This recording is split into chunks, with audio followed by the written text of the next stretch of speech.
How's everybody doing? My name is Augie with VIP Playlist. I'm here with my wonderful co-host, Hey guys, it's Adam. and today we have a band called Cascadent. Did I pronounce that correctly? Cascadent. Cascadent? It's louder, Cascadent, yeah. But Cascadent. Fuck you, Augie. Fuck me. we can't really blame anyone. It's not actually a word. It could be in French. I'm pretty sure cascada means waterfall in French, but we weren't thinking about that. It just sort of happened. So you can say it however you want to, sweetheart. Yeah, you know what? I like the way Adam said it. How'd you say it again? Cascadent. Cascadent. Yeah, that. Yeah. I was like Cascadent. Your version was nice too. I liked it. No, fuck you. You already fucked up, bro. No. I like both. Yeah. Honestly, coming. I'm actually like Asian American. Coming from an Asian American background, like people pronounce like all this stuff that I say wrong, and I think like when they do it, it actually becomes a different culture. So I think it's cool that there's different interpretation of like what it's supposed to be. Yeah, I got you. I'm just really bad at English. Right. No, we speak American. Yeah, we speak American here. All right. But anyways, y'all want to introduce yourselves and what y'all do for the band? Sure.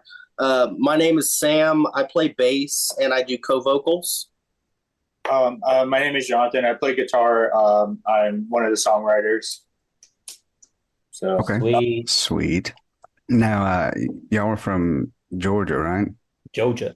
Yeah, right around the Atlanta area. We oh, nice. all sort of grew up in that metro area, and then have all just sort of floated around. When you say you're from Atlanta, it's with everything's within like a 50-mile radius, and y'all ever met any rappers?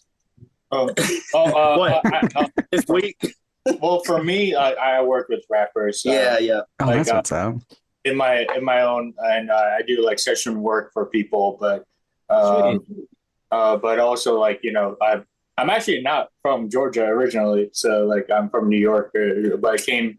So half of my life is in New York, and half of my life is in Georgia. So like big city New York. Oh yeah, like the New York City, Queens area, I guess. But, nice, man. That's what's up. I've been awesome out there. It's cool. It's hot, is what Adam said. He said it. I went under a magnifying glass. I went for the 4th of July, and we saw the fireworks on the Brooklyn Bridge, and like they're still like don't get me wrong. Yeah, on paper it was a great idea, but there's like no solace because it's all just concrete and buildings and the sun, and we were melting. And glass. But I mean, it's really hot right now in like Texas. I'm sure Atlanta's the same. It's just brutal. We're all gonna die. I don't know about where you're at, Adam. Adam's like 2 hours away from me. I don't know where. No, dude, it's like 110 like every day. It was 110 degrees for the last 5 days. My power bill might kill me before the heat. Bro, my electric bill was $500. Oh yeah. God. Yeah. But Augie trips, dude. He puts his shit on like 65. No, actually, we've been keeping no, absolutely not. We've been keeping that shit on 73. That is a revelation for you. 71. You always. I've never been to your house, and it was above 70. It's because I'm poor. All right. Well, yeah. Now, thanks, Encore. I can't be living like a fucking king anymore. All right. Fuck, dude. Your house is always freezing. Yeah, dude. Dude, I can't help. Dude, I was raised by my dad always kept it like 68 in the house all year round. Yeah. So I got used to it, dude. Must be nice. Had that money. Yeah. He was also an air conditioning guy, so he like fixes shit. So. That's true. And it also was not this expensive back then either. So that is also true. But anyway, so y'all are from Georgia. You know what always like really shocked me? Which I don't know why, because I thought I was thinking about this the other day, and like why is it that like there's a lot the majority of like post-hardcore metalcore bands come out of the South, like southern states. Have y'all noticed that? It's interesting. We were talking about that earlier, just the presence that a lot of this music has taken in the last few years. You think about bands like the Calistyle Boys, Satyrs, and you go a little bit farther back and you see some of those roots with like Oh Brother, Manchester Orchestra, who kind of laid a lot of that foundation, in my opinion. Mhm. And it's I just think cool to see Under Oath that, was like from Georgia, Florida as well. right? And also the Chariot, Oh, The Norma Chariot Norma from Jean Georgia, was Norma Jean. Yeah. Georgia. Yep, yep. and like like kind of like the unsettling feeling of like kind of like almost mathcore, still like a southern Yeah. kind of feel. I think that's kind of like I mean that's kind of the dirty South kind of Yeah, yeah, feel. yeah. Regardless, like even no matter what genre we always have a respect for the attribute of the dirty South in that way. But Yeah. one of the things we were actually talking about earlier in regards to that is one of the cool things about that is a lot of these bands don't necessarily sound the same. It's not just a little pocket of Yeah. a lot of bands trying to be one artist. It's a lot of different voices that are, really inspiring, and it challenges you to be better. And a lot of these guys are, people we've gotten to play shows with and get to know. And Yeah. the song that we're going to be releasing for this podcast to promote, Watch the Tail, features Soup Campbell from Seder, and Oh, nice, dude. and Soup Yeah. is such a talented guy and He songwriter. is, yeah. Gotten to see them come up over the years from being like kids coming That's out cool, and man. cutting their teeth, and seeing them develop into just this like monolith of a band. And that's They are been so talented. of being in the community is there's a lot of real like tightly knit roots with a lot of people, and it's cool to see people having success. And Yeah. For me, that's really like like that makes me really happy as a musician, is that everybody's color is like kind of putting out there, like not just as a band but as a musician themselves. Yeah. That's something that is really special that is coming out now, and it doesn't really matter what either your age or whatever it is. It doesn't really. This is kind of more about like that people get interested in the vision of like something that you're passionate about, and I think that's something different now than it used to be, at least for back in my days, you kind of thing. Like it's kind of cool that there's so much more opportunities for people to grow and just to enjoy, like like the journey of like what music can become to be, and essentially it's all for science in that way. Yeah, for sure. That's awesome, man. Well, yeah, it's just something I noticed, especially just like recently talking to a lot of like like unsigned, like local bands type bands, and a lot of them are from like these little bitty southern states, man. And I think that's just really cool. I guess you only have like two options when you're from like southern states, like butt rock and country. So you can rap, dude. like, you can rap. Yeah, rapping too. What are you talking about? You gotta like carve your own path. For a long time, I think that was definitely true. But one of the things we've seen around here in more of like a grassrootsy sense, especially around the Atlanta area, is there's a lot of like punk noise rock DIY bands that sort of really sprouted up after the pandemic that have really, For sure. taken it upon themselves to develop like a whole community. And as just artists, Jonathan and I have been together working on this project for like 7 years, and we've seen a lot of changes across the landscape of Atlanta. I've been lucky enough to just be like passerbys for that and get to see a lot of it develop. But the community itself has changed in a lot of ways and become a lot more communal, and a lot of that has to do with these kids that are just like 18, 21 years old, putting on these sold out shows and just really putting themselves on for their community, and it's incredible music, and it's just really developed in the last couple of years. And some of the bands around here are like Big Yellow, Bummer Hill, there's and speaking of Big Yellow, they've really helped us out with our music videos. Shout out to Nico and Chucho, who are just like kids who are so ambitious. I tell people that a lot of these kids got locked in their houses during the pandemic and decided they want to learn to play guitar. And, by the time everything opened up again, all they really knew how to play was punk rock, but it didn't matter because they were putting on shows and bringing their friends out. And it's the most like incredible environment that I've ever been to. That's awesome. A local show. and it's nice to see because it hasn't always been like that around here. Yeah, we'll do a section where you can like shout out homies. They'll definitely get on the playlist. We can shout them out for sure. Yeah. So the first thing we like to do though, let's go and hop into this. Is we like to name your playlist. Is there anything you want to name this bad boy? Oh, that's right. How about Jonathan, you got anything? Anime.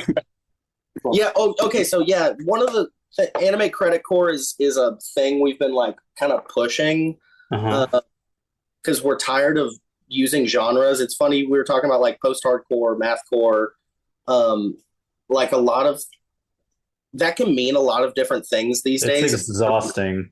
Yeah. It is, and it's redundant. And I feel like nowadays it's nice to just find a term that someone can immediately associate with your music, and if it works, great. And also, like, I'm heavily influenced by like a lot of I mean, as a Korean, little bit of Japanese in me too. Like, it's like that's the type of music that I grew up kind of like growing up. So like, it does influence a lot of the stuff that we all compose together, and because we're all just fans of like similar things. And I don't know, it's like a easier term for that factor, but I feel like Jan playing it better than I can. Yeah. So yeah, I mean, it's essentially what he said. Anime creditcore is something people can attach their mind to, and if it fits that bill, great. But at the very least, maybe it got you to check it out. I like it. Yeah, that's actually a great name for a playlist too. It's like probably that's a good name for a playlist. All right, cool. Anyway, so you mentioned about being younger and stuff, growing up on music.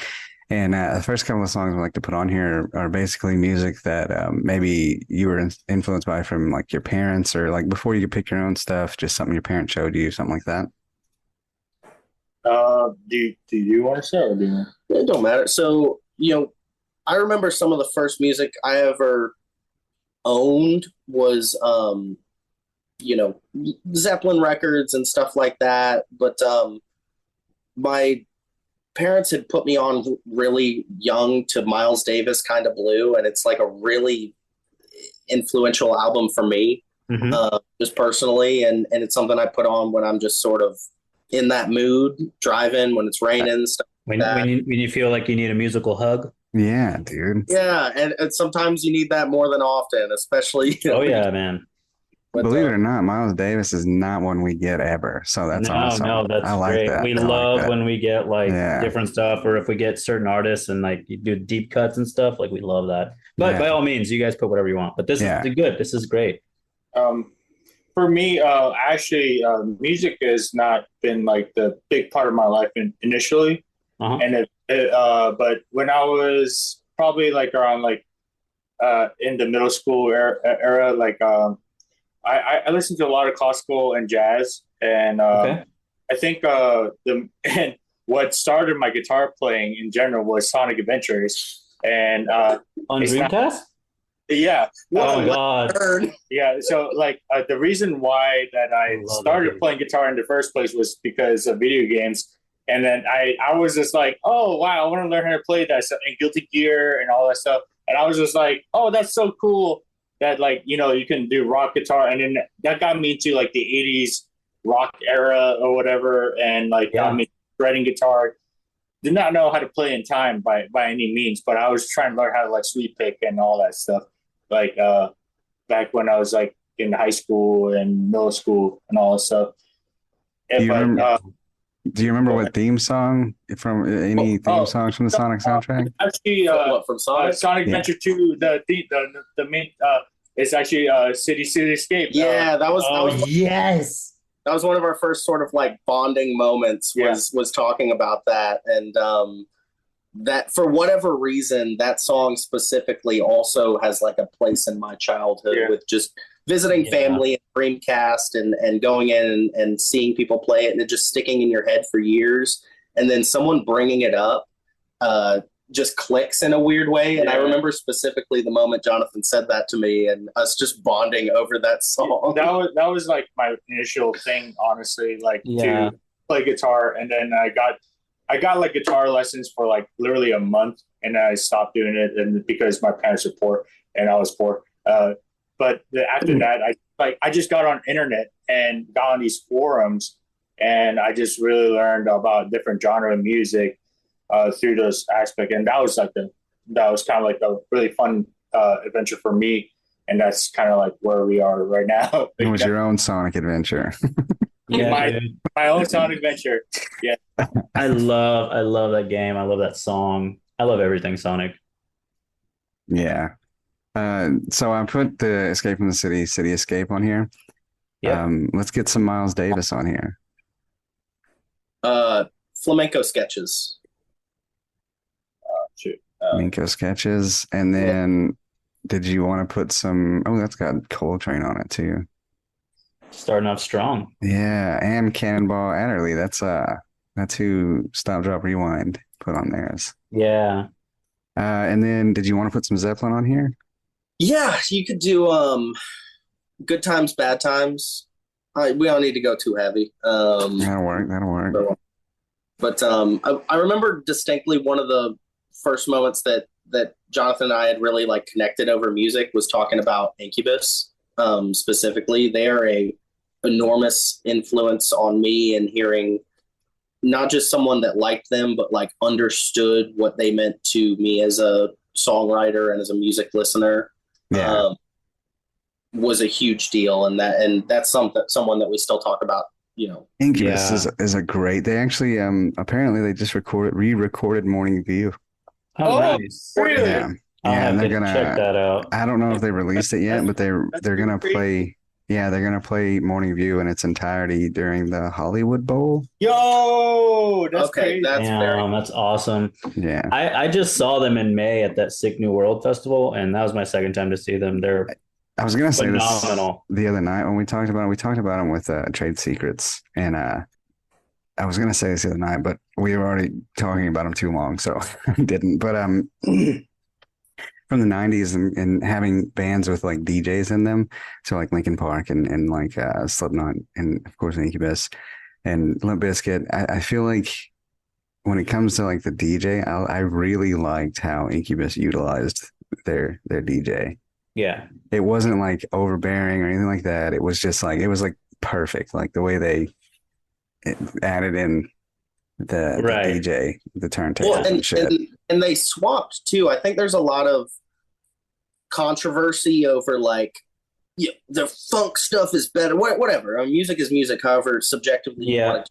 But I think a big part of that transition that gets left out is this fact that they swapped who was in that DJ spot. I forget who the original person, but bringing in Chris Kilmore was one of the best decisions they ever made because that man is incredible. Yeah. And adds a lot to their music, like you said. And it's not just like scratching on a turntable. It's another musical element to the band that Yeah. adds depth and variety. And another band that I feel like that did it well was Deftones and also and Linkin Park. Honestly, for me, Yeah, absolutely. they have a very personal connection for me, like in Yeah. the way that Yeah. music. Augie can attest. I was Incubus fanboy. I mean, I Yeah. still am, but like, especially coming up, like that was my shit. Yeah. Them, like System, Deftones, like that's pretty much all I had on rotation from Yeah. early on. Yeah, Adam was he was big in Incubus. Yeah, I would fight you over Incubus. Yeah. Yeah. That's- Yeah, we're on the same. Yeah, I will not fight you. And, I got the opportunity to see them on a stage that we got to play on a few years back. That's awesome. Very cool. Joe Warren. But they played they were playing at Shaky Knees, which is a festival that goes on here in Atlanta. It has a lot of awesome bands. But what they'll do that weekend is have late night shows, and a lot of the local venues around the city. They'll have a lot of the bands from the festival come and play shows that started like midnight. So like this past year, we went and saw the Mars Volta, and it was one of the most Oh incredible. wow. Oh, that's awesome. And I love March Wolf. And it was amazing. But this one specific year, I got to see Incubus, and it was this like really like full circle moment of just getting to see, you know, your idol of in a lot of, you know, the person who got you not just to like play music, but got you interested in music, playing on that you got to play on, and it feels like, oh, you know, in some ways this stuff is tangible, and it was really inspiring in that moment, and I wept like a baby. We saw them. Couldn't imagine. Yeah, we saw them not 2 years ago. Sorry, we saw them a couple years ago. Me and Adam, we went to. It was Deftones, and then Incubus was the headliner, and Brandon Boyd put on a 2-hour fucking set, and he sounded just as amazing when he first started as when he sang his last fucking song. Yeah, I mean, I just saw him 4 months ago, and he's still just as good as ever. Yeah, gorgeous man, by the way. Gorgeous man, by the way. Oh yeah. He's beautiful. Yeah, if and whenever I have a girlfriend, I'm always like, that's your one pass. Like, if you're gonna screw me over, that's the one, and I wouldn't be mad. I won't be mad, I promise. I feel like maybe this is like a personal thing, but I feel like he would never do anything like that to anybody. He says it's like, he's too much of a sweetheart, you know, like exactly. Yeah. So let's get some Incubus on here, man. Yeah. Oh shit! You want to pick that one, Jonathan? You can each do one. I mean, it doesn't have to just be one. The first thing that gave me tranquility is probably Echo, by Incubus. That's a really calm song, but it's really nice and really just kind of like when I went through hard days, that was like kind of one of those songs that was like really comforting for me. So yeah. On the flip side of that, Make Yourself was a big one for me. Yeah. Nice.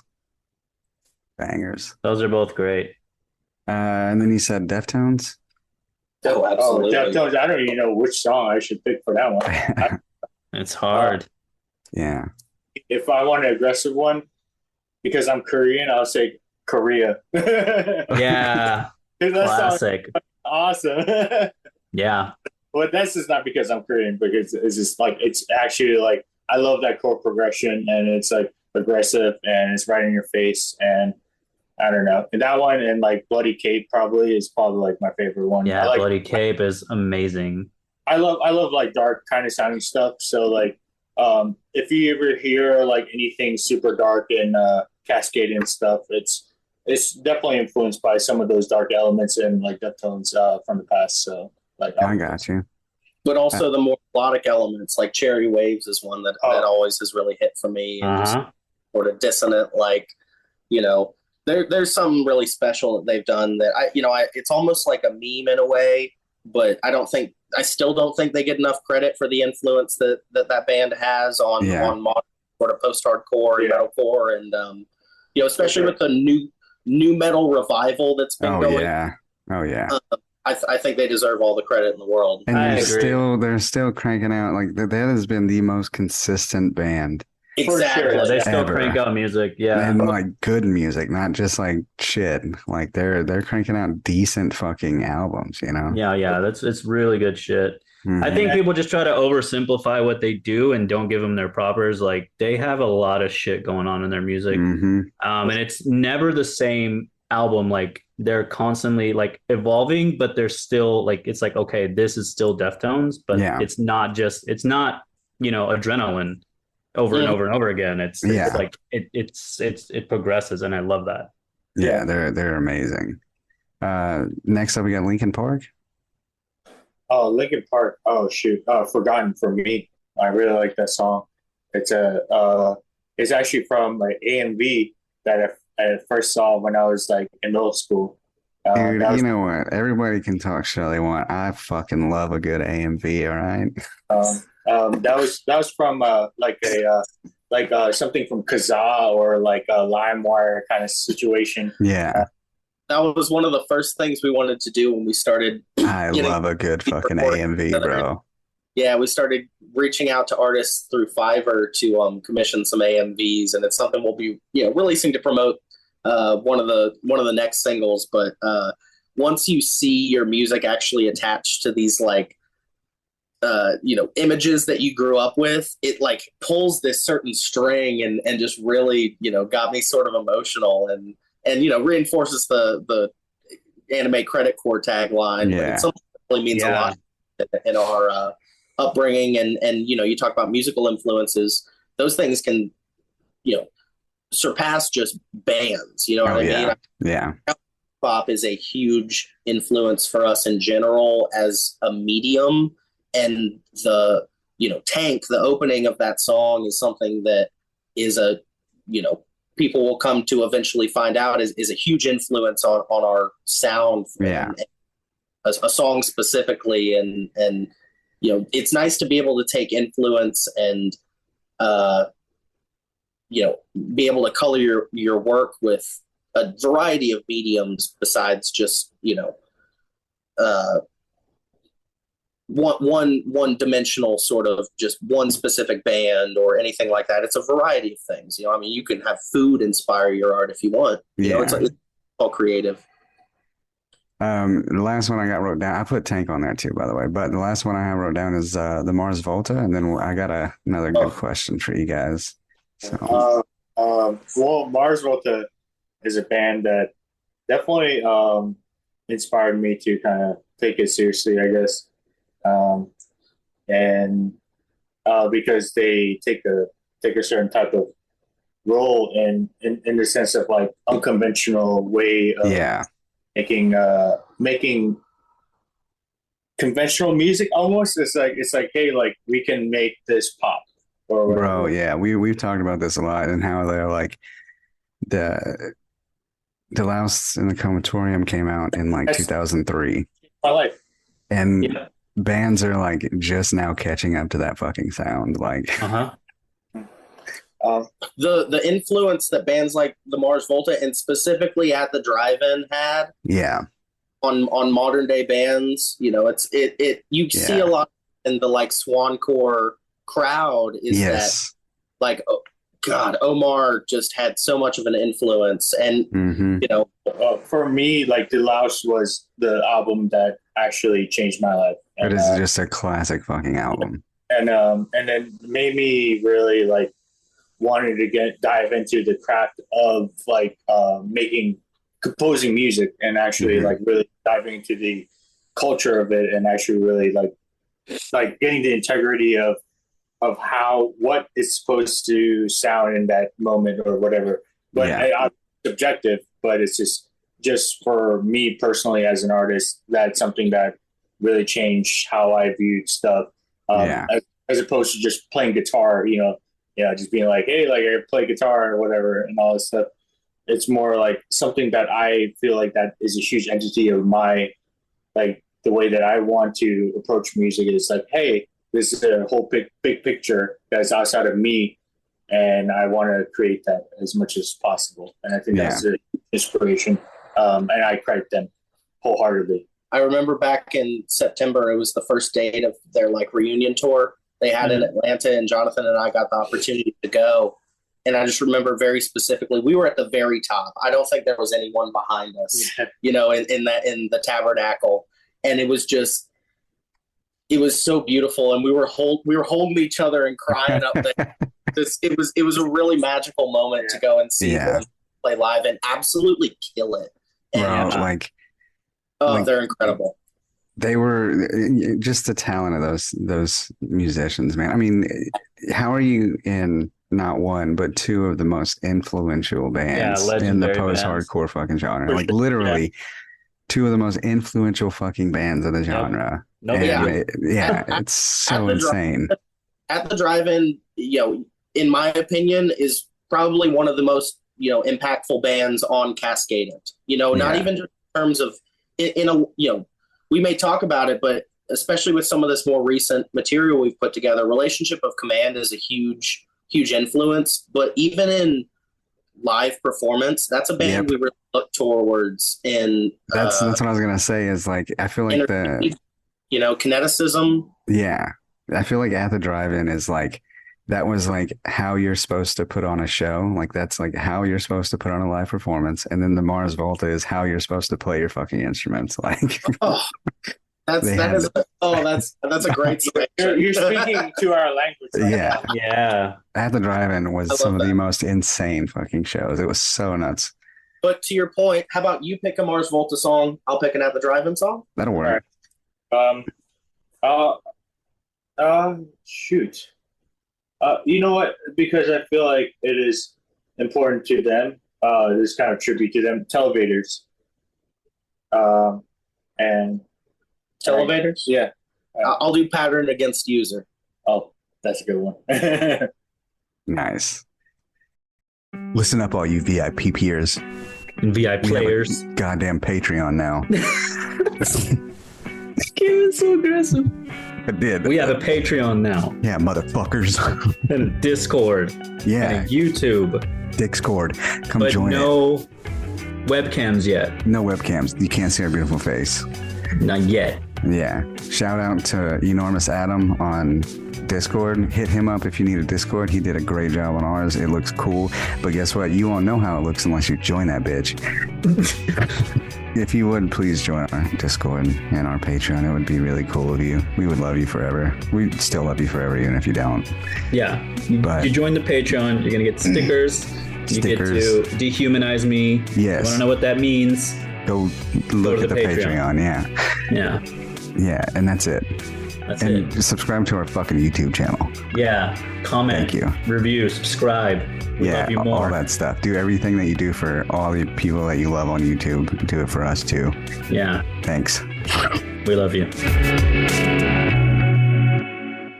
So I don't know if we can name this playlist Anime Creditcore without putting some of y'all's favorite anime openers on there. I already put Tank on there. And Creditcore in a lot of ways doesn't necessarily just right? So like So a big, series we've always talked about and has influenced us is Neon Genesis Evangelion. Nice. There's a song in one of their films called Calm Susser Todd. That's great. Great track. It is. Yeah, it hits you in a lot of ways. It's almost like Hey Jude, but the world is ending, and you still feel okay about it. It's like the juxtaposition of like the situation, which is how I always feel. It's weird. It's how everyone feels. It's the world we live in. But that's a really big one for me. For me, I'm not very like he's more. I guess in the lyric and the atmosphere, I'm more of like the instrumentation. So there's a band called Rin Toshi Deshigure that I really do like, and they have done a lot of anime. You are going to have to spell that for me. Oh yeah, it's a little hard, but they're like a really big band in Japan. Yeah, they do the opening for Tokyo Ghoul, so it's L-I-N. Yes. Okay. And Psychopaths. Yeah, and incredible stuff. And a lot of other. It's TK. His name is TK. TK, yeah. It's called Ling Toshide Shigure. I got you now. I know who that is because that Unravel is like one of the top fuckings. That song is so goddamn good. So good, yeah. And it's stuff like that has taken a big influence and impact on a lot of the music we've written recently, where you want to have something melodic, but you also want something to hit really hard. And one of the things we've really harped on over the last few years, because we've been developing these two EPs for the better part of the last 4 or 5 years, is having that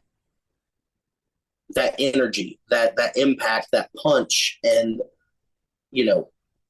it's crazy when you think about it, how many of these openings and closing credit things just seem to get that right with the energy, and it's something towards, and have really taken as an influence in our songwriting. And that's why it doesn't transcend just from the music itself. It's kind of like how you feel about the music, not so much about like all the specific little details or whatever necessarily, you know, the sum of its parts. Yeah, exactly. And I think that's something that we definitely take importance of. It's kind of like, you know, I want people to enjoy the music, not just be like, oh, that part is mathy necessarily or whatever.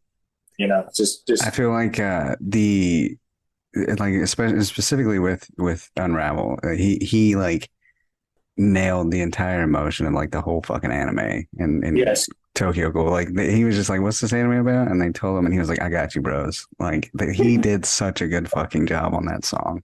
Like vocal wise, like music, like everything. Like he can just, I don't know, he nailed that fucking song so good. Like amazing composer for sure. You can take the recommendation with that one. What do you mean? Like, or yeah, I know you mentioned that band. Is there another song from? I guess the first song that I've heard from that band was called J-Pop X-File, and also I also like Telecaster Fake Show or whatever. They have some Japanese people. They always have like, you know, weird titles on their thing because it's just like it's very like personable to their like language, but like it's kind of like English that is different in their language. You know, like I feel like that's like a really cool, unique thing that kind of translates the music because they will take like certain American or like westernized music and then they'll take it in a different direction. But it's familiar, yet it's unfamiliar because of the fact that they have such a different culture behind it.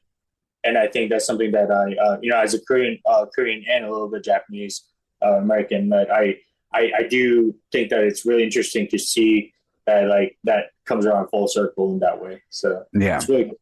For sure. Is there any animes y'all can recommend for us? Oh yeah. Future Diary. Future Diaries? Okay. Future Diary is amazing. There's a lot of like I like stuff that kind of makes you think about something. It's a little gory, but you know, it's like not all about that. So one of my favorite anime that I feel like just doesn't get enough credit that Jonathan showed me a few years back when we were living together is Beck or Mongolian Chop Squad in the US for obvious reasons. But that it's an anime about a band in Japan that is coming together, and it came to I want to say it came out in 2004, and it's just a really incredible sort of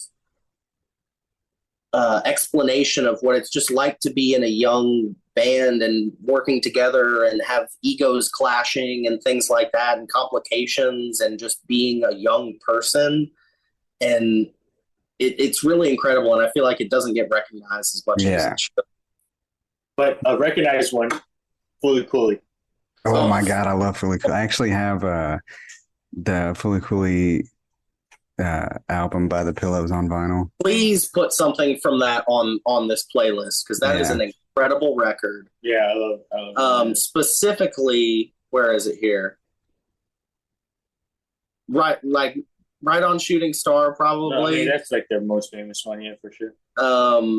Yeah, just oh goodness, the music of that series just really kind of takes you to a different place and shows how much, you know, it can elevate a medium. And when it comes together, it's not just sort of there to, you know, be part of the scene. It's, you know, it's its own thing, but when they mesh together, the synergy is just, you know. If you haven't noticed by now, Sam has been part of like a lot of like he loves movie production and he loves film and just he's like he's a dude with like a lot of hats. I'm not trying to like gas him up too much, but you know, this is the first time called me Sam before. I know that's weird. To give you a little backstory, my name is John Samuel. When I came into the band, I had a musical background and I'd always gone by one of those two names. My name is John Samuel Meekum, but I'd always gone by John or Sam. I joined this band and there was already a John and a Sam in the band, and I didn't know what to do. It was a very complicated scenario. So since then, about 7 years ago, the band and like 80% of the people I've met since then call me Jam. And oh my God. Nice. It's endearing. People remember it. It's a nice name. It started getting weird when people started calling me that at work and in, other public situations where I'm not playing music. But that might have been the first time you've ever called me that. And I've known you. That's a great nickname. Yeah. I don't call him by Sam at all. Like, yeah, that's fucking hilarious. So speaking of nicknames, you guys mentioned you've been working on this for like 7 years. How'd you guys all meet? Oh, so I guess I kind of started this band with like a couple other people. There's actually, which is funny because our drummer, his name is Sam. And I'm Jonathan, so that's why it's like there's John and there's Jonah. There's John, there's Sam, and there's John Samuel. Yeah, dude. All that. So it's not. That's why we're just like Jam. It's like back in what 2016. 2016. Yes. Jonathan and our drummer Sam had started putting some songs together and had met our guitar player Jonah Volk, and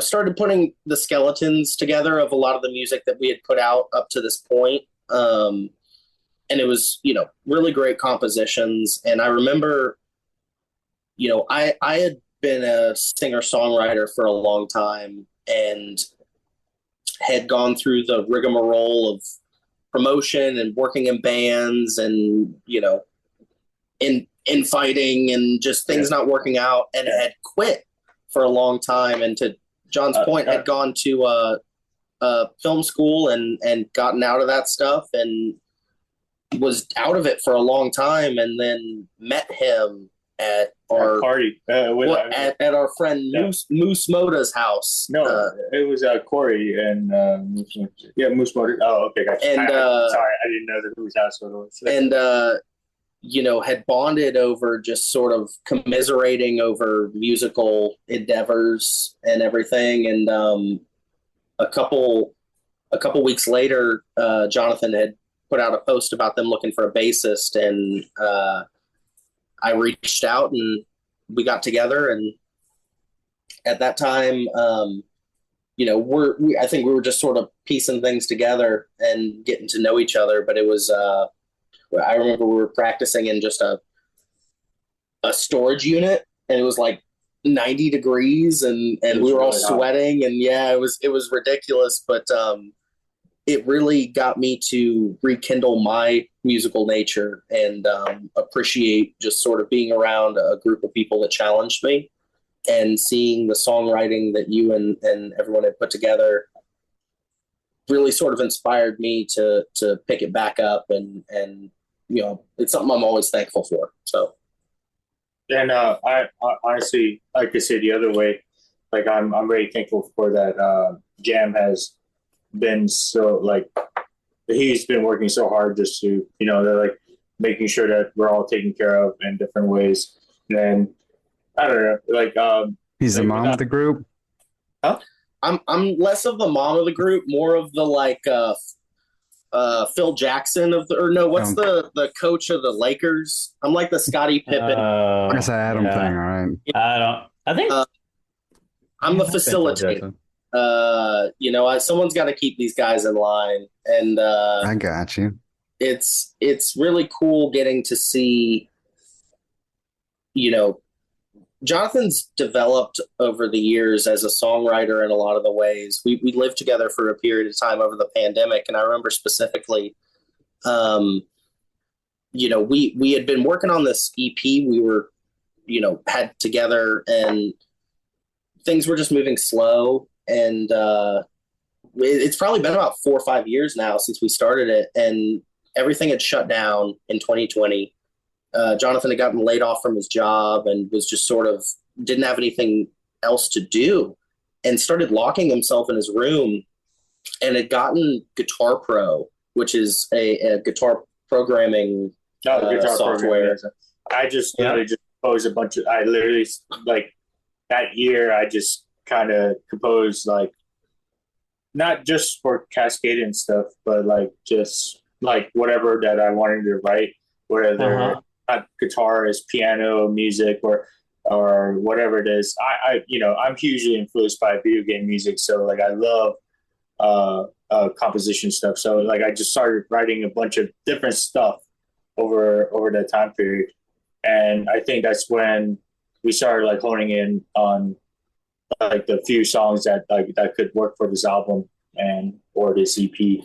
It was really astounding to see, because he would show up almost like every night with his laptop and say, "Hey, I want you to check out this new song I'm working on," and I'll be like, "Hey, is that the one from yesterday?" And he'd say, "No, it's the one from this morning," and would just keep, I would stay up literally all night. It was incredible, and we ended up, like to his point, choosing a lot of our favorites from that period, and a lot of those ended up manifesting into this record, and just meant a lot to us in that time, because it really showed the growth in songwriting, and the jump from the music we had created together at the point that we all came together to where we are now, which I think we feel is a real manifestation of what we set out to do in the first place. Yeah, I got you. Looking at your Spotify, y'all haven't released a song since like 2019, right? That's correct. That is very correct. Yes. Yeah, and y'all have some new shit coming up, right? Yeah. So, it's been a process. A lot of our journey as songwriters and musicians is a consistent lesson in patience. It took us a long time just to get to that point of having those songs released. We went through 3 vocalists. Wow. Damn. Yeah, I mean, the DGD comparisons never end. Yeah. But once you get compared to him once, that's it. You're done. Yeah. Which is okay. Like I don't really care too much about it. It's more about like it's a long journey, and we've gone through a lot in those time period too. So it's like I love the fact that our story is the way that it is, and I have no shame, honestly. I think this is like the coolest part of our journey, just to kind of like really go at our own pace and really like develop the music that we really wanted to do in the first place. And I think that's a wonderful thing, and that people have been so supportive about it, and I'm so much more grateful for that part. Well, and we were talking about it earlier, and look, if I could put out a song every month and record it and write it and record it, I would. And I respect people who have that efficient ability, and it's just not the way that it worked out with us. And the way we were talking about it, though, is the way that each section of this album, whether it's songwriting, specific recording, overdubbing, re-recording, is in a lot of ways an intensive process. It allows you to detach from other parts of the music. We were talking about a lot of these songs we've been developing since the pandemic, pre-pandemic. That's multiple years. We have only just now heard full band recordings of those songs in the last or so. There's a few that were just we would come back into like the guitar editing or something, and we'll just be like, "Wow, never heard it with drums." It's kind of crazy to us, even if we've played it live for years, just to hear it in actual recording, it's so fresh to us in certain ways too. One of the interesting aspects about this recording process, and it taking so long, is the fact that we got to work with 3 really impactful engineer producers here in this Atlanta community. And normally I feel like that would sort of be a recipe for disaster, like two cooks in a kitchen sort of thing. Yeah. But people came in and out at the right time and were willing to let go and be open with this product and with us in a way that it just worked out. And shout out Aaron Pace and Corey Batista and Greg Hindler for, being able to take care of us and help guide us, because, Aaron was someone that we'd worked with for all of our recordings up to this point and had a really big impact on not just the recording aspect, but the songwriting. And he's worked on a lot of like awesome bands too. What was really impactful in, early Left to Suffer, and just really had a large impact on us, as an engineer and just a producer. And right. When we came into this process, we had this idea to not only work with him, but to tag team with Corey Batista, who produced the Callous Cowboys records. Cinder, Challenger Deep, is an incredible producer in the post-hardcore he also makes standards. Absolutely, and is just keeps doing more. And it's someone we really wanted to bring into the fold. And the way it just ended up working out, Aaron was very open about the fact, like, hey, you need to go work with this person and let them sort of help you grow. And we, we're a little hesitant, I think, at the time to maybe let go of that relationship. For sure. But it ended up being beneficial because Corey helped develop this record in a way that I don't think we could have done on our own.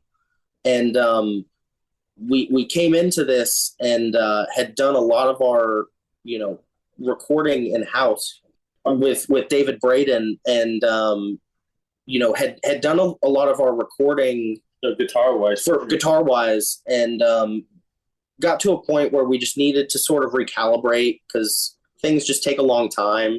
And it got linked up with Greg Hindler, who's another producer here in Atlanta, who really helped us sort of clean up our act in terms of organization and recording. And I really attribute the ability of us to finish these songs in a timely manner to him. And he's an incredible producer and guitar player. Honestly, some guitar parts, I would even say he's better than me sometimes. Like I just love the fact that I get to, for me as like a guitar player and a musician, I get to work with so many talented people like Greg and just like kind of immerse like their world into mine.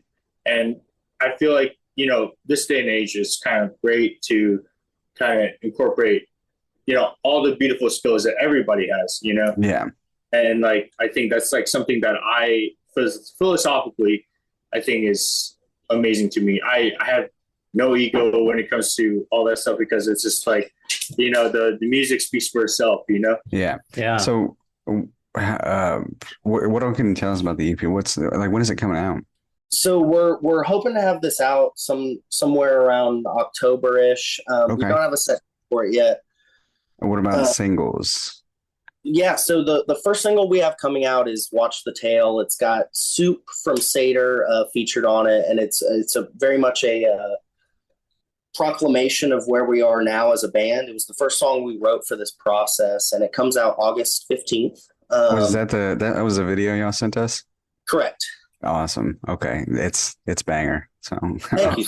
Yeah, dude, that song's great. I loved it.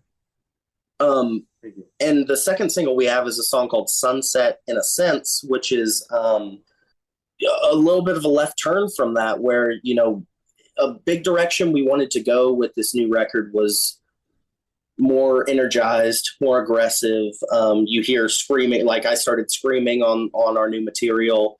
A lot of that has to do with, This was actually the first record that like I wanted Jam to be like as a vocalist. And I think that's really something special that happened. Like, it was kind of like at a fun, like, actually, it was at the house that we're living in together. We were just like, hey, did you just want to, like, start singing and screaming for the band? And then, like, he essentially became the vocalist, one of the vocalists for the project. Oh, yeah. Mm-hmm. And then, got more immersed with the whole process musically. And I think that's... Yeah, it was a really nice layer that added to that song that we were able to hear. So it was super dope. Yeah, that song will actually be out before this episode airs. I think this is slated to come out the 24th. So we'll open the episode with that. That way people can kind of hear it and hear us talk about it. And then it'll also be the first song on this playlist. So thank you so much. I'll make sure to add that on there. So, and what was the name of it again? Watch the Tail. Watch the Tail. Yeah. I'll send you a pre-sync link for it and stuff out. It's got a great cool little music video with it and everything. So, thank you so much. Shout out, man.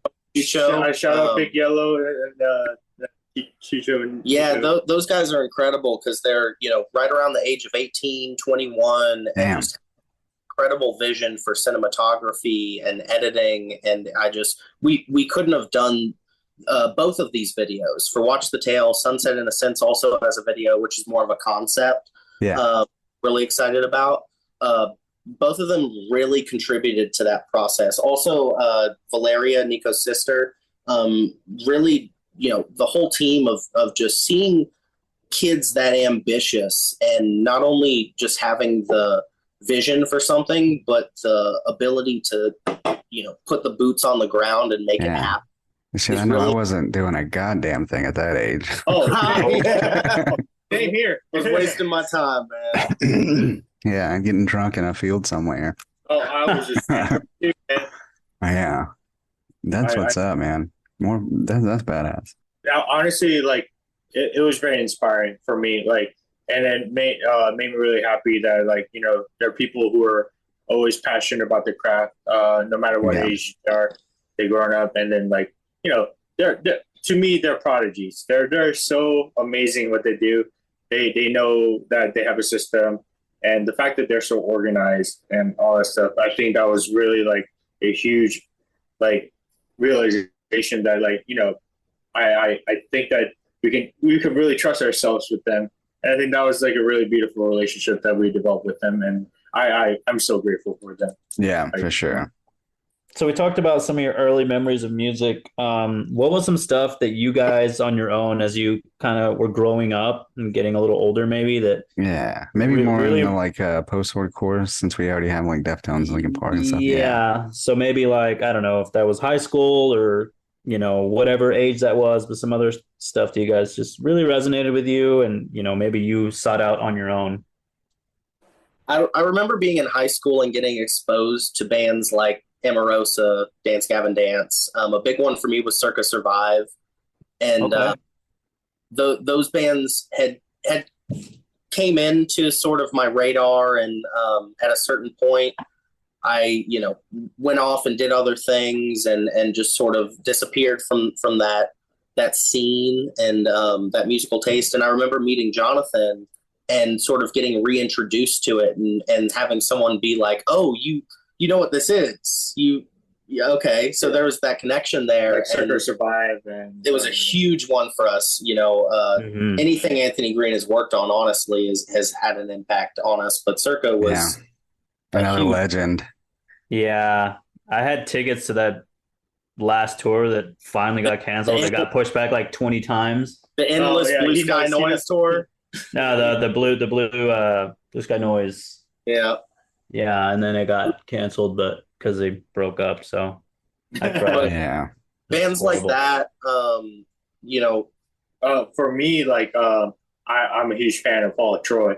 So me too. So that's something that was in my high school time period that it was just I was like, this guy go crazy on live, and I just wanted to. It's as much as he's doing technical stuff, he's just rocking out, throwing his guitar around and all that stuff. And I was just it was the 80s stuff that I liked, when I was first started playing guitar too. So I was just oh wow, you can do this and this kind of genre, and just the mixed match of the actual genre was so sweet. And as much as we were talking about at the drive-in earlier, Fall of Troy is very much a proto modern proto swancore act where they really influenced a whole generation of musicians, and for sure. Definitely deserve their flowers in that regard. It's something that surprised me about Thomas Erak is one of his favorite bands, and somebody asked him. Uh, I think I was watching like a live stream or something, and the band that like inspired and influenced him the most, you know who it is? Never fucking guess it. You'll never guess it. Nirvana. Nope. Oh, Casey and the Sunshine Band. Weezer. The Early November. Oh, oh, Yeah, I was like, what? But That is apparently, he's like a diehard Early November fan. Huh. Yeah, it was like he said it was like something his sister showed him or something like that. Interesting. Yeah, that's crazy to me because like the way that he plays guitar and he's a drummer too, so like yeah, he's a multi instrumentalist, and like the fact that style of music was, I mean, which is kind of cool because it's like like the music that you listen to, you never know the influences that goes behind it, really. yeah, So it's kind of funny that yeah. The Early November, man. Who would have fucking guessed? yeah, yes, for real. Hail the Sun is another big one for us. Oh yeah. That Yeah. influenced songwriting, and Love we those got guys. the opportunity to play with them a few years ago, and the impact they've had on the scene is really incredible because they're still putting other Yeah. bands on, and Hmm. yeah, that was a really big one for us. We had Yeah. Absolutely. Sergio he does not rest. Oh, Sergio just Sergio- works Sergio is one of the constantly. most wonderful people I've ever met. we had the privilege to play with Royal Coda I and love them. what's what else, what other Strawberry band? Girls. Oh, it's the Strawberry Girls, and we also play with sorry, I'm like Hilda. no, not Hilda. But The speaking- Endor? Andrew's band.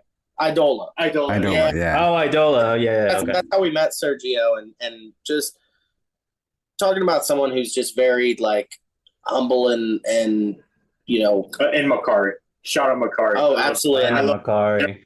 Isaac. Yeah. Makari. We got to meet Andy when he was still playing with Wander and Before in he was some in- shack He's, coming Georgia, and he was like probably one of the sweetest dudes we've ever interviewed. Oh, He was Yeah, he's so super fucking nice. it's one of the most incredible vocalists I Yeah. think ever. Like it's the He is the power. most versatile vocalist I've ever heard because he's he's like a proggy like vocalist. yeah, but he has like the ability to adapt to the music. So the vocals you get from him are never the same. Like when he joins a new project, they're never the same vocals. That's a good point. Yeah, but it's Yeah. always powerful and incredible, Yeah. and it's Great screamer, great singer. And speaking of what Jonathan was saying earlier, learning how to scream, one of the vocal cues I'd taken was a video that he had put together. So shout out Andy to that because, that was a big growing point for me in learning how to develop that and not hurt my own voice. Yeah. Videos from him, Mary Zimmer's Screamer series. Yeah. Uh-huh. Oh, it She's a legend really- too. it really Oh, yeah, I changed, love it. how I not just approached screaming, but singing in general and taking care of my voice, and really made a huge difference for me. Yeah. You want to hear a funny story? Actually, this is like a news jam too. My girlfriend, when she was doing her work trip for her video game company, Fifth for an Autopsy, the vocalist, they got the whole VIP thing, and she actually met her, didn't know who she was, and she was telling me about it. I was like, "Oh my god, you met her!" And really, I started like fanboying and everything, and she was like, "Oh, like is she like that important or whatever?" And then she's like, "She's literally like the godmother of fucking metal screaming Yeah. and whatnot." And then I was just like, I was so happy that she met, and it's kind of cool. Like she didn't know who she was, but like Yeah. it's just like Yeah, man. That's Like, awesome. Go ahead and drop that company. Yeah, go ahead and drop that game name and everything like that and what she's Yeah. doing because that's badass, man. So Yeah. my girlfriend, Bianca. Bianca, she works in a company called Crystalla, which, the company's called Astro Clock Tower Studios, but they're working on a game called Crystalla, and basically it's like has like a Dark Soul feel, but they have actually collabed with a bunch of really awesome vocalists from different bands. Uh, uh, but they're but like if you go to their actual website, you'll see the people that they collab with, and Yeah, you got like what, Will Ramos, David Benitez. Yes, yeah, and this is like people that you probably hear in like the deathcore scene and all that stuff. But like they also like do a lot of really good work. They have a huge team, and people think that because you have a huge team, you have a lot of money. It's not that. They just really work hard all together to get to what they were. And honestly, it's been years and years of building, and they work really hard on their stuff. And they're a bunch of talented people. And it's like Dark Souls with cats, which is like I love metal. So like it's all the fun stuff of the internet, but it's also like just really like good artwork, and they all really care about the craft.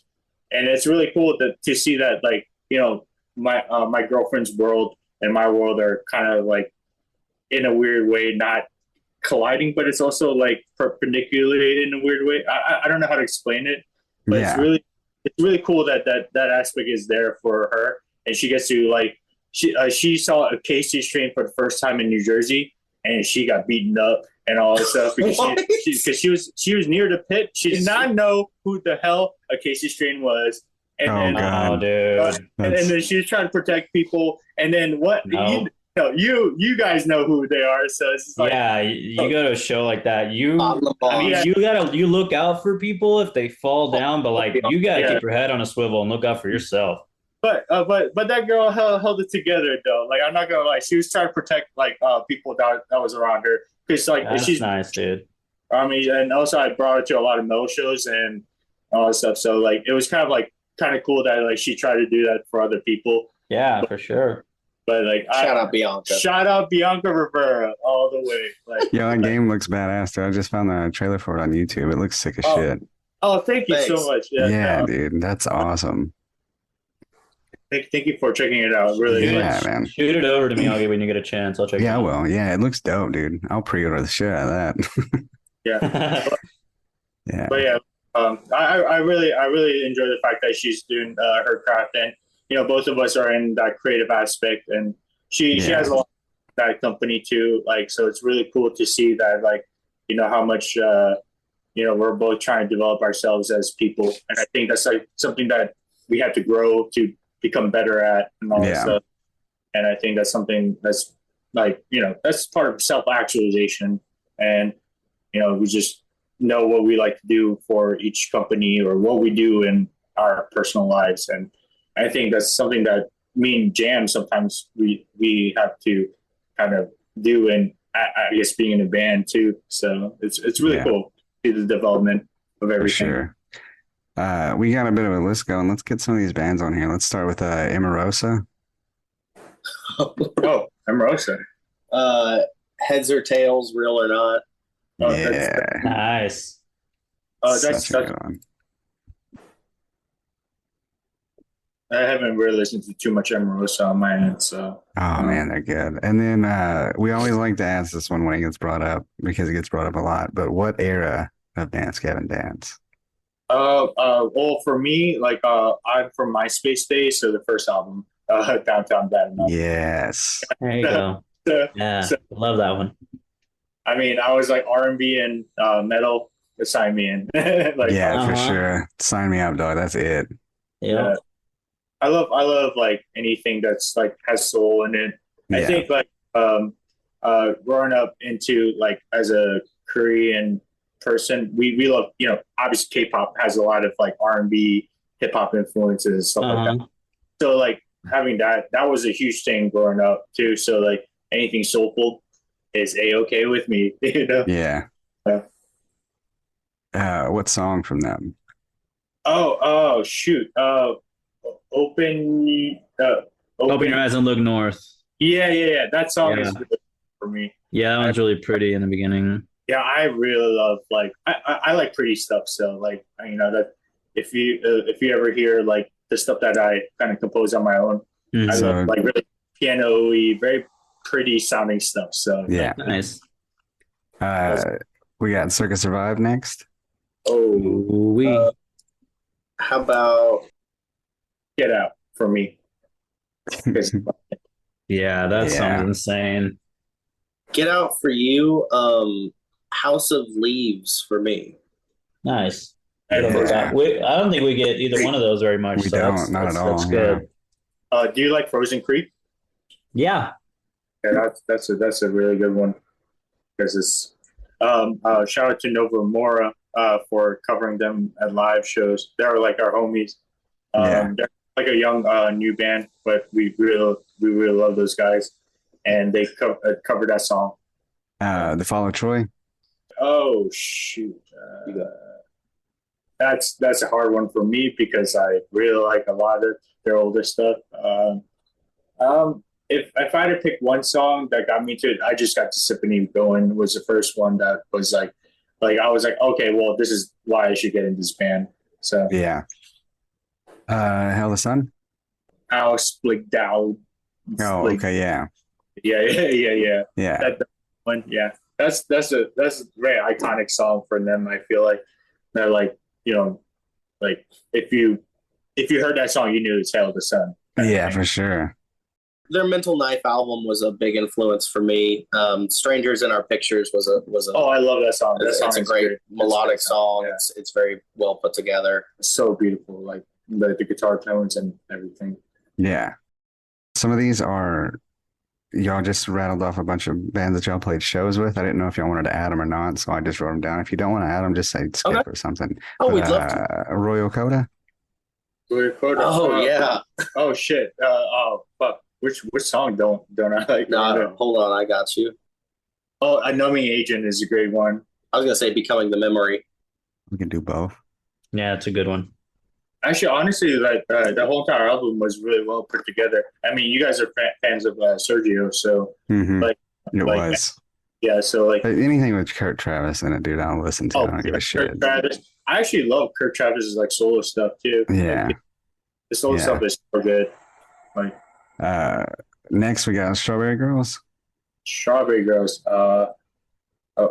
Actually, the one that they did with the vocalist Nick Newsham. Nick Newsham? No. We're doing a song with Andreas. Andreas, yeah, the one that Andreas. We're trying to figure that out. Party Nights. Yeah, Party Nights. Yeah. That song is sick. It's super funky, and also like Strawberry Girls always had like really good. That's Zach Aaron, right? Or Zach Aaron. Yeah. Zach Aaron and Ben Rosette. Yeah. Yeah. Ben Rosette is a great producer. Mm-hmm. Idola. Anything from the Architect album that is very much like a just front to back, just an incredible piece of work. Yeah, they really worked hard on that. You can tell. Like, yeah, I don't want to pick a song from that one because they've done as good. Also, like I Caustic Prayer. Yeah, like that's a good one. And then the last one I wrote down is Macari. Macari, shit, that's a hard one actually. There's a lot of songs that I really like from them. You can do Transient. I like Hyperreal. Transient, Hyperreal. I like Hyperreal. That whole, oh my gosh, that whole Hyperreal album is just fantastic. It's so good, yeah. So good. I love. Oh, dude, they really like stepped it up on that production too, and they really, you can tell that they really cared about like every moment of it, and I think like shout out to like literally Macari, like they really they're our homeboys, and they really care about their music, and I think it's for sure, yeah. They definitely need more voice out there for sure. I know that Andy is also in Monuments and stuff like that, which Monuments is a phenomenal band. Like I love that band, but like for me, like just the fact that we're on the Macari Boys a lot, and it's just like I'm really happy that they're making really good shit too. So For sure. Next couple of questions. We're getting close to the end here, but we like to get some things that y'all are like currently enjoying. Hmm.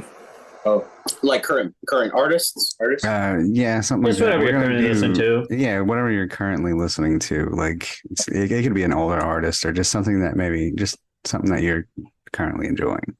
um, uh, Stuff that's been on my playlist recently is stuff like the Heliocentrics. I'm a big like um down tempo kind of instrumental band person where it's just sort of you take the uh linear element out of it sometimes, and a nice loop is really cool. Yeah.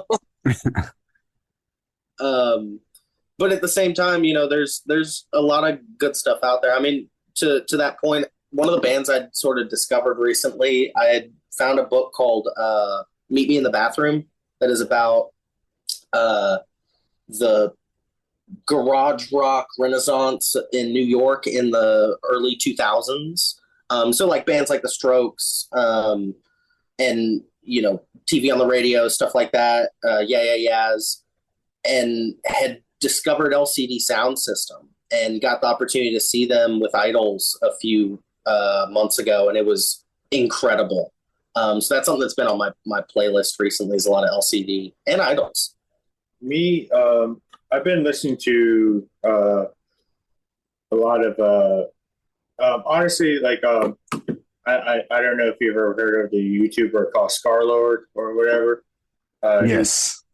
Yeah, I've been listening to his music a little bit, like the funk kind of stuff, and also I like the K-pop group New Jeans. They're pretty awesome. New Jeans has been blowing up. Yeah, they've been blowing up, and I like drum and bass, honestly. So like it's like a huge influence on my electronic stuff. So I really like making that kind of thing. Also, there's a metal band that's been really killing it called Johnny Booth. Yeah, And Johnny Booth is sick. I really like the new album. It's mixing a lot of different genres, and like they're doing really cool, innovative stuff on the guitar side of things. But it's just also like when it comes to like composition, really, like I feel like they're kind of like using electronic music in the most potential in the genre, and I really like their ambience and how there's some Thundercat moments and stuff like that too. And like I just really love like the jazzy side of their music, and I think they're a band that people should definitely look out for. Me personally. Speaking of a band that has not left my playlist recently, Nightlife has just been on rotation. Oh, yeah. For years since we moved, since we had lived together, and Hansel actually mastered the first EP. Oh, nice! Shout out to Hansel for it. Hansel is incredible. Nightlife is fantastic, and seeing the brand that they've been able to develop over the last few years without playing a single show is astounding to me. Oh yeah, they're nuts, dude. They're so good. And speaks to the different avenues that you can take to marketing your product and work these days. So Nightlife is incredible, and I love them. Yeah. So let's get some of these on here. Let's go with the Heliocentrics. Oh, yes, perfect. Venom. And then we have, you said an LCD, is that? LCD Sound System. There you go. Yeah. For me, that song is called Losing My Edge.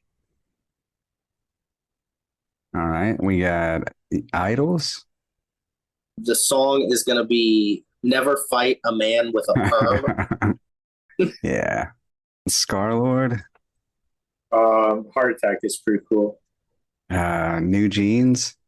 New Jeans. Oh, that's a hard one. I mean, I guess the song that everyone knows, Super Shy. Johnny Booth. Johnny Booth. Okay, you showed me that earlier. So, does it have to be like more famous? No, you just do whatever, man. Whatever song you like. Okay, so I actually really like the song from that album called Only by Name. Nightlife. Okay. Oh, that's a hard one. Fool Me Once. Yeah, the Fallback EP is incredible. It is. Yeah. Let's get some of the homies on here. Let's shout them out. Oh, we'd love to. Yeah.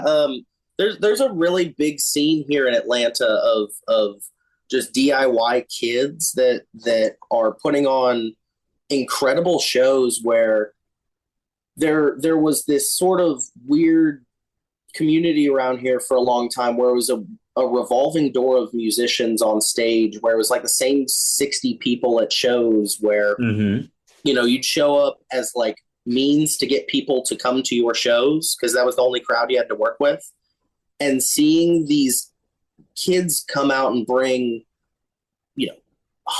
like 100+ people that you just don't recognize every time is such an incredible attribution to this community. And some of the bands that are doing that are like Big Yellow, Strumbrush, Back to Earth, Bummer Hill, and it's this, Novu Mora. There's some really good friends of ours, and it's just this whole, environment of people who, I think when you reach a certain age as a musician and a creative, you start to wonder if people younger than you can not only relate to you and the work that you create, but if you can relate to theirs. Yeah.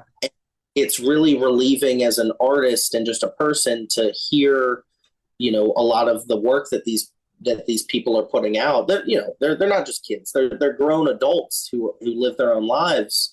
And have had their own, strifes and traumas, and need to find a way to manifest that into, a cathartic release. For sure. Seeing them do that is really inspiring, and being able to still relate to it gives you a lot of energy as a creative person, and feeling like, hey, there's still room for me here. Yeah. For me personally, I just get inspired by the way that they are passionate about what they're doing, and I think that's really cool. I feel like Jam is more like knowledgeable about the scene, but whenever I do come into shows, I get so excited that that a lot of younger kids are doing really awesome shit, and something that like I would have never thought of like getting myself in a part of, and just kind of unapologetically being the vision that they wanted to do at the get-go. And I think that's such a ballsy move already at a young age. And the fact that they're just doing it, and I have so much respect for it, honestly. They don't compromise. Sure. They don't give a shit about anybody else. They're doing what they're doing. And I think that's the most punk rock shit I ever heard in my life. Oh, for sure. And like I'm all about it. Like I think it's cool. And the fact that they're more immersive, and they're all listening to different kinds of genre of music too. So like, it's not just one type of thing, you know. Like it's a lot of noise rock, punk rock. There's like King Gizzard influence. Shout out our friends in Wardrobe Malfunction. Let's go. There's just a big variety of music, and it's nice to see it not just sound like one thing and just be less decent versions of one band. You know what I mean? For sure, yeah. Very easily find that, over the next few years, there's just like 15 different people trying to be the Callous Cowboys. But you don't see that. You see people influenced by a variety of things, whether it's like MS Paint or just, you know what I'm saying? Like a variety of influences that just go out there, and it's cool because you learn about new music that way. And that's kind of like a beautiful thing that it's about Atlanta scene right now. It's like we are embracing different types of genre of music, and we can still all play this show together. It's not like for sure. It's not, you don't need to be in that specific niche or whatever it is to kind of like immerse yourself together. It's more like like you understand that that's the type of music, but it's like, but having that language in general, like that gives more of an opportunity for everybody to kind of understand each other. I think that's something that's beautiful that kind of came across for the past couple of years for us. And like I feel like a lot of the people in the Atlanta scene, because we're all influenced by so many different things anyway, so like why not just embrace that and kind of like absolutely celebrate each other rather than being like, oh, I'm the better band or whatever. For sure. I think that's like that's such a fucking amazing, refreshing thing, and I'm all about it, man. I love the fact that people are so passionate about music to this day and just making innovative music, and and I want to be a part of it. I want to continue to create that alongside with it. And I think, well, let's get some Big Yellow on here. Theme for an angry phone call. I actually got to be in that music video, and it was one of the reasons that sold us on Nico and Chucho as director and cinematographer for our work is not just the vision they had, but the amount of professionalism and the fact that, you know, we sat down to storyboard and do all of these things, and it's aspects of filmmaking that I wouldn't have even considered at that age. And being a part of that shoot really opened my eyes to a lot of that.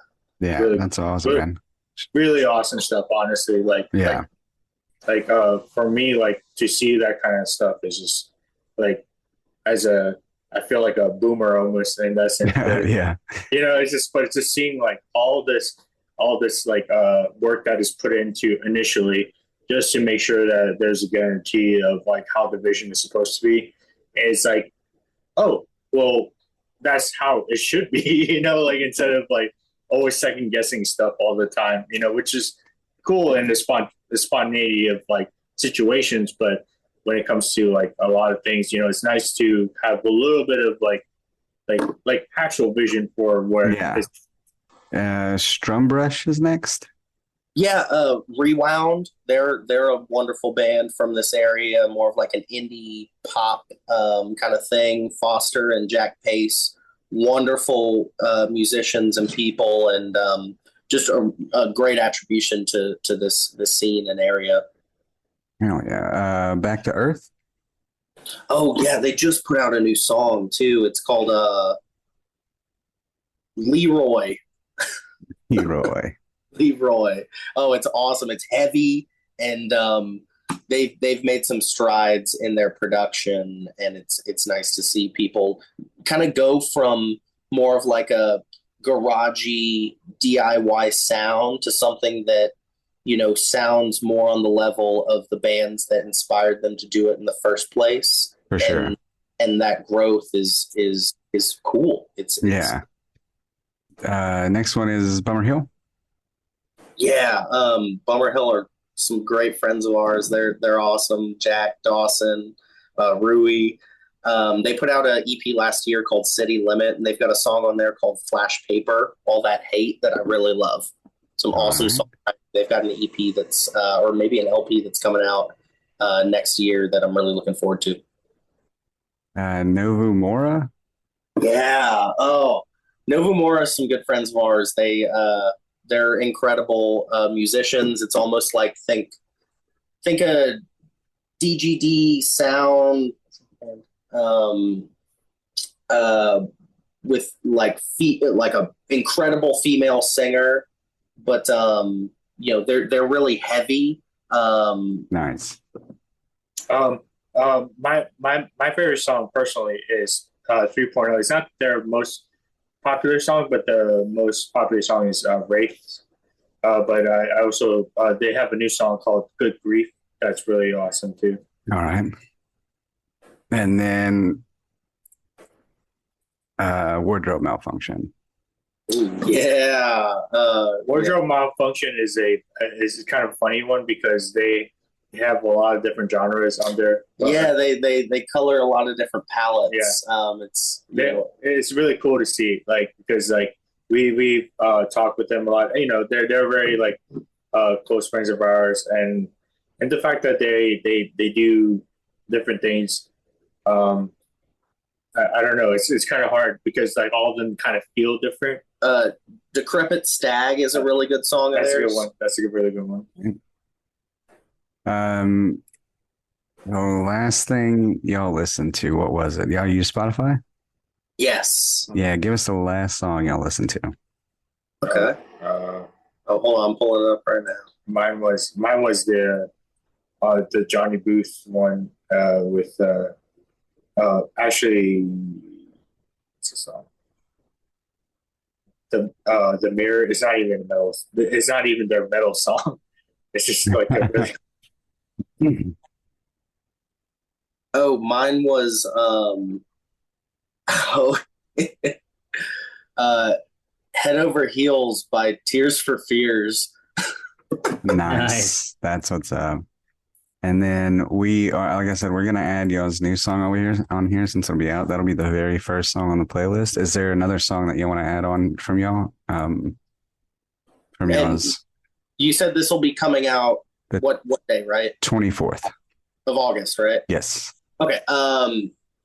Neptune. Yeah. Neptune. It's a. Or do you want an older one? No, that's fine.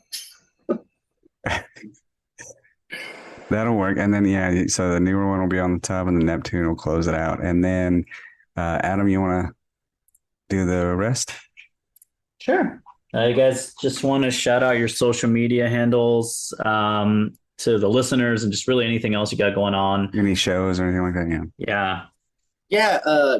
Cascadent Band is the majority of our socials over Facebook, Instagram, X,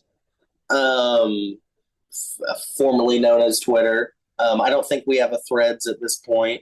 I don't know if we will. I don't really care. But some of the other stuff we've been working on recently is, like I said, we have this next EP coming out, and we're really excited about it. It's going to be a 4-song EP. We have another EP that is slated for the first quarter of 2024 that we're really excited about announcing.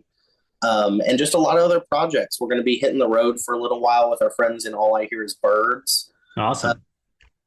They're incredible. Shout them out. But we're just really excited to get this off the road. A lot of this, as we said before, has been a lesson in patience and growth. Can I shout out my other band? Yes, absolutely. So I'm also in a different band called The Rack. We're actually playing Afropunk at Brooklyn, playing with a lot of big names, but maybe not the same stage. But it's like a festival, and we're playing with like names like Flying Lotus, and playing with like Vince Staples and Joey Badass. Oh, nice.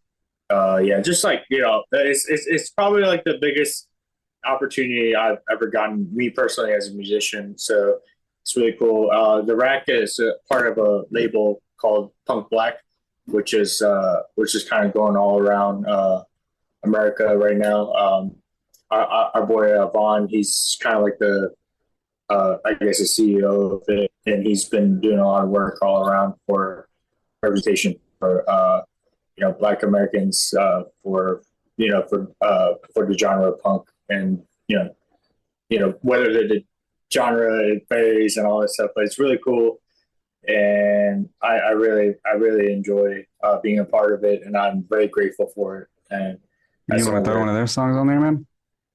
Oh yeah, we have a new song called "Catch." I actually kind of engineer a little bit of that one with them. So it was really cool to be part of the mixing process of it. It's called Catch by The Wreck. Okay. Yeah. Sweet. Coming through this course near you. Well, hell yeah, dude. Well, we appreciate y'all giving us some of your time tonight. Oh no, thank you so much for having us.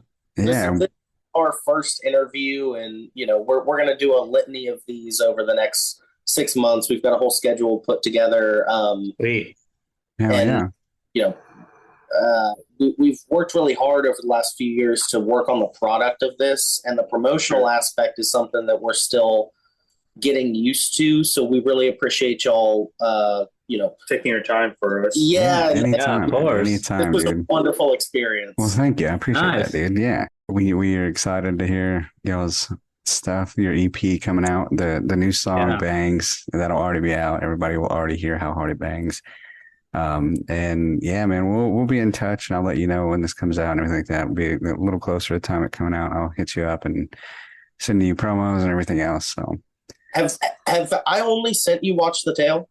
Yes, that's all you sent me. You I'll feel send free to send me everything else. Yeah, send everything. Yeah.